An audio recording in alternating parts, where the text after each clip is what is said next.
Oh, you thought Project 2025 was scary, but you haven't heard about Project Esther yet, have you? While we've all been distracted worrying about Project 2025 and looking at statistics to see how much of it has actually come to fruition at this point, back in October of 2024, the Heritage Foundation submitted Project Esther, and I'm telling you, it's 1,000 times worse than Project 2025 could ever dream of. Project 2025 is just the beginning of this manifesto. And making a comparison, The Handmaid's Tale, that was the first book. The 6 seasons we watched, that was the first book. There are others. Just like Project 2025 was the prologue to what's about to happen with Project Esther. Reading Project 2025, it spoke very clearly about eradicating all religions from the United States. There will only be one God and one Bible, and it will be forced upon you. It is forced practice of religion. You will not be allowed to speak of any other God. You will not be allowed to read any material outside of that Bible. And if you try to practice anything outside of what you are forced to practice, they will imprison you and put you to death. Project Esther also speaks about surveillance. They want us having something inside of our bodies that is implanted, where the government knows our whereabouts, knows our medical history, our heart rate, our sugar, everything on a 24/7 basis. It talks about suppression, ladies. It talks about the fact that we are no longer considered people. We are the property of our husbands, meaning we no longer can drive, vote, have a bank account, go grocery shopping, wear what we want, have our hair the style that we want it. We are forced to be the property of our husbands. And women, it speaks about sterilization.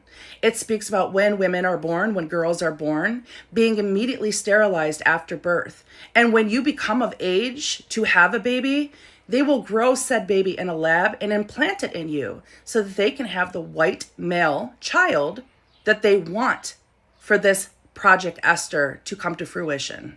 According to Project Esther, there is no more LGBTQI+. It's gone. It's eradicated because there are no more lesbian and gay people in the United States. That's right. If you're male and you're gay, you have an opportunity to become straight.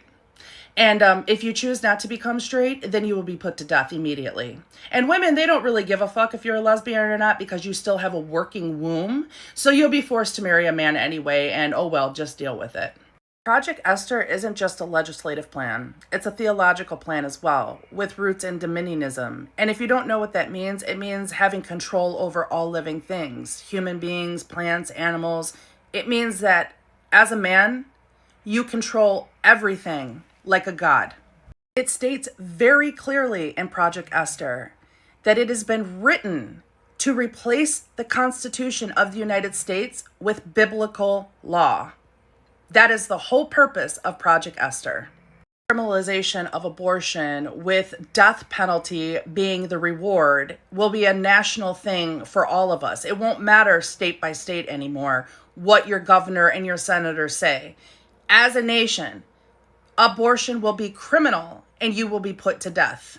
All public and private schooling will be completely eradicated. All children will be homeschooled through religion.